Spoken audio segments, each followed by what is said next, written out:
அஸ்ஸலாமு அலைக்கும் everyone, welcome to my idea channel. நான் என்னோட சேனலில் எனக்கு தெரிஞ்ச எல்லா சின்ன சின்ன ஐடியாஸையும் உங்கள் கூட ஷேர் பண்ணிகிட்டு இருக்கேன். என்னோடய வீடியோஸ் பிடிச்சிருந்தால் லைக் பண்ணுங்கள், ஷேர் பண்ணுங்கள், கமெண்ட் பண்ணுங்கள், மறக்காமல் சப்ஸ்கிரைப் பண்ணுங்கள். ஓகே, வீடியோக்குள்ளே போகலாம். இன்றைக்கி வந்து இந்த மாதிரி சில்க் த்ரெட் நூல் இருக்குல்லையா, அதை வச்சு எப்படி பேஸே இல்லாமல் நம்ம வந்து பிரேஸ்லெட் பண்ணலாம் அப்படிங்கிறத பற்றி தான் இன்றைக்கி நான் சொல்ல போகிறேன். ஸோ இந்த மாதிரி ஸ்டோன்ஸ் வந்து இப்படின்னு இல்லை, நீங்கள் உங்கள் விருப்பப்பட பற்றி கூட அழகாக நிறைய டிசைன்ஸில் மாட்டிக்கலாம். ஃபஸ்ட்டு இது எப்படி பண்ணேன் அப்படிங்கிறத பற்றி காட்டிடுறேன். ஸோ இதுக்கு என்னென்ன தேவை அப்படின்னா, சில்க் த்ரெட்டு, அதுக்கப்புறம் இது ஒரு செல்லோ டேப், இந்த மாதிரி ஒரு ஆக்சுவலாக இது நேம் எனக்கு சரியாக தெரியல. இது நார்மலாக பவுச்சு அல்லது ட்ரெஸ்லலாம் குட்டியாக இருக்கும், இது வாங்கணுங்கிறது இல்லை, அந்த இது கூட எடுத்துக்கோங்க. Next glitter. ஸோ இந்த கிளிட்டர் கம் தான் மெயினு. மேபி கிளிட்டர் தான் இம்பார்ட்டண்ட் இல்லை, பட் உங்கள்கிட்ட நார்மல் கம் இருந்தால் கூட யூஸ் பண்ணிக்கலாம். இருந்தாலும் இதை வந்து ஸ்டோன் ஒட்டாமல் அப்படி யூஸ் பண்ணணுன்னா இந்த மாதிரி கிளிட்டர் கம் தான் இருந்தால் கொஞ்சம் நல்லாயிருக்கும். ஸோ இப்போ இதை நான் வந்து ஸ்ட்ரைப்ஸ் எடுக்க போகிறேன். இது வந்து நான் மொத்தம் ஒரு 50க்கு மேலே எடுக்கலாம். ஓகேங்களா, பிரேஸ்லெட் பண்ணுறதுக்கு. ஒல்லியாக இருக்கவங்க 50க்கு மேலே எடுக்கலாம். ரொம்ப ஃபேட்டாக இருக்கீங்கன்னு சொன்னால் கொஞ்சம் ஒரு 100 ஸ்ட்ராண்ட்ஸ் கூட எடுக்கலாம். ஆனால் அது கொஞ்சம் பொறுமையாக பண்ணணும், பிகாஸ் த்ரெட்டுலாம் எடுத்துக்கிட்டு வர சான்சஸ் இருக்குது.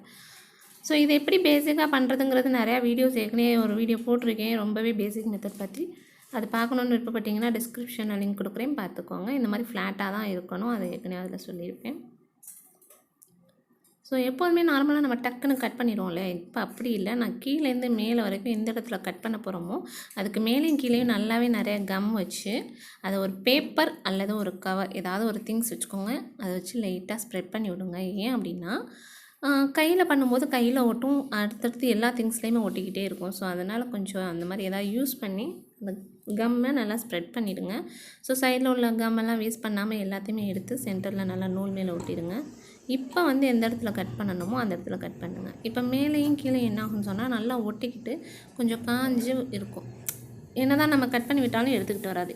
இது இப்படியே அகைன் ஃபுல்லாகவே கூட ஒட்டலாம், இருந்தாலும் எடுத்துகிட்டு நம்ம ஃபுல் பண்ணுவோம். இப்போ அந்த கட் பண்ண இல்லையா, அதை எடுத்து ஒரு குறிப்பிட்ட அளவு ஃபுல் அண்ட் ஃபுல் கம் பண்ண போகிறேன். ஓகே, அதாவது நான் பிரேஸ்லெட் பண்ணுறதுனாட்ட ஒரு குறிப்பிட்ட தூரம் பண்ணால் போதும், ஃபுல்லாக லைன் ஃபுல்லாக பண்ணணும்னு இல்லை, ஒரு குறிப்பிட்ட ஒரு பங்கு மட்டும். ஓகே, கம் பண்ணிவிட்டு அதை நல்லா அந்த கம்மை ஸ்ப்ரெட் பண்ணிட்டு கொஞ்சம் ட்ரை பண்ண விடுங்க. ஸோ அகைன் அதை திருப்பி வச்சு அகைன் பேக் சைடும் நான் வந்து கம் பண்ண போகிறேன்.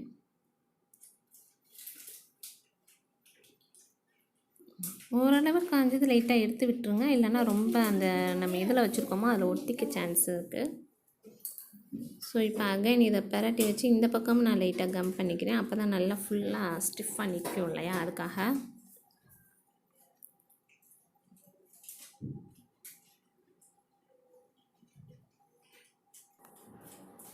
ஸோ இப்போ 2 சைடுமே நல்லா கம் பண்ணிவிட்டேன். இதை கையில் வந்து எந்த அளவுக்கு தேவைப்படுதுங்கிறத பார்த்து கட் பண்ணிக்கோங்க. ஸோ ரவுண்டாக வந்து எக்ஸஸாக ஒரு 1 இன்ச் கூட வர மாதிரியே வச்சு கட் பண்ணிக்கோங்க. இந்த மாதிரி கட் பண்ணும்போது இப்போ மீதி வந்து எக்ஸ்ட்ரா இருக்கு இல்லையா, அதை பத்திரமா வச்சு நெக்லஸ் கூட யூஸ் பண்ணிக்கலாம், அப்படியே இதே மெத்தடை யூஸ் பண்ணி. ஸோ இப்போ அடுத்து செல்லோ டேப்பை எடுத்துக்கிறேன். ஒரு குட்டியாக கட் பண்ணிக்கலாம், ஏன்னா நம்ம குட்டியாக தான் எட்ஜில் மட்டும் ஒட்ட போகிறோம், அதனால். ஸோ எட்ஜில் மட்டும் அழகாக குட்டியாக ஒட்டிக்கலாம்.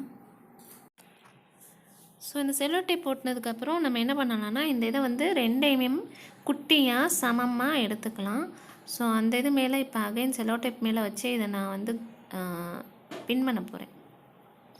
ஸோ 2 இதையுமே இப்போ நான் எடுத்துக்கிட்டேன். ஆனால் ஸ்டார்டிங்லேயே ரொம்பவே குட்டியாக எடுத்தால் போதும். நான் வந்து கொஞ்சம் பெருசாக எடுத்தனாட்டா லாஸ்ட்டில் அட்ஜஸ்ட் பண்ணி தான் சுற்றி கட் பண்ணுற மாதிரி இருந்தது. இப்போ ஒன் சைடு நான் மாட்டியிருக்கேன். இது எப்படி எது மேலே எது கீழே வரும் அப்படிங்கிறத பார்த்து ஒட்டுங்க, அப்போ தான் கரெக்டாக அந்த ஒட்டி எடுக்க கரெக்டாக வரும். ஸோ இது வந்து ஸ்டாப்லரை விட மேபி உங்கள்கிட்ட க்ளூகன் இருந்தால் யூஸ் பண்ணலாம், அது ரொம்பவே ஸ்டிஃபாக நிற்கும். ஸ்டாப்லர் கூட கொஞ்சம் மூவ் ஆகிறனாட்ட அகைன் நான் ஒரு 2 டைம்ஸ் வந்து பின் பண்ணேன். அவ்வளோதான், கிட்டத்தட்ட பாதி வேலை முடிஞ்சிருச்சு. இதை நீங்கள் அப்படியே கூட யூஸ் பண்ணலாம் பிரேஸ்லெட்டாக. ஸோ பாருங்கள், சுற்றி வந்து கொஞ்சம் தெரிகிற மாதிரி இருக்கனாட்ட நான் அதை சுற்றி உள்ளதெல்லாம் கட் பண்ணிவிட்டு மாட்டலான் இருக்கேன். இப்போ ஓரளவு அவ்வளோவா தெரியலை மேக்ஸிமம். லைட்டாக தான் இருக்குது, அதையும் லாஸ்ட்டாக கட் பண்ணிடலாம். இதுக்கு மேலே நான் வந்து ஸ்டோன்ஸ் இப்போ ஒட்டி காட்டுறேன். மேபி நீங்கள் ஸ்டோன்ஸ் இல்லைனாலும் நோ ப்ராப்ளம். வேறு ஏதாவது பால் செயின் இதெல்லாம் வந்து எப்படி பேங்கிள்ஸில் செய்வோமோ அல்லது ட்ரெஸ்ஸஸில் ஏதாவது எக்ஸஸ் ஸ்டோன்ஸ் இருந்துச்சுன்னு சொன்னால் அதையும் யூஸ் பண்ணிக்கலாம். அல்லது இதை அப்படியே டைரெக்டாக கூட யூஸ் பண்ணலாம். இதே மெத்தடை யூஸ் பண்ணி தான் அந்த எக்ஸஸ் இருந்துச்சு இல்லையா த்ரெட்டு, அதை வந்து நெக்லஸ் மாதிரி கூட செஞ்சுக்கலாம். ஓகேங்களா? இது வந்து நார்மலாக அந்த இந்த கிளிட்டரெல்லாம் வந்து நல்லா நிறையா வச்சு சென்டரில் ஸ்டோன் வச்சோன்னு சொன்னால் அது அப்படியே சுற்றி லேயர் மாதிரி வரும். இது வந்து சின்னதாக இருக்கிறதுனால ஒல்லியாக இருக்கிறனாட்ட நான் சும்மா லேஸாக வைக்கிறேன். இதுவே ஃபேட்டாக இருக்கவங்களுக்குலாம் நல்லா தாராளமாக வைக்கலாம். இதே மெத்தடை பேஸாக வச்சு, அதாவது பேங்கிள் இல்லைனாலும் பேங்கிள் மேலே எப்படி பால் செயின் ஸ்டோன் செயின்லாம் யூஸ் பண்ணுவோமோ அது மாதிரி யூஸ் பண்ணலாம். அவ்வளோதான், ஒர்க் முடிஞ்சிருச்சு. Bracelet ready. ஸோ இதை வந்து பேஸாக வச்சு நான் வந்து நெக்லஸும் பண்ணனா அது அது எப்படிங்கிறத நெக்ஸ்ட் டைம் கிடைக்கும்போது நான் அப்லோட் பண்ணுறேன். ஸோ பேசிக் மெட்டீரியல் இல்லை அப்படின்னாலுமே சில திங்ஸ்லாம் நம்ம ப்ரேஸ்லெட் நெக்லஸ்லாம் செய்யலாம். நெக்ஸ்ட் டைம் நான் டைம் கிடைக்கும்போது கண்டிப்பாக அப்லோட் பண்ணுறேன். ஓகே, தேங்க்யூ, தேங்க்ஸ் ஃபார் வாட்சிங்.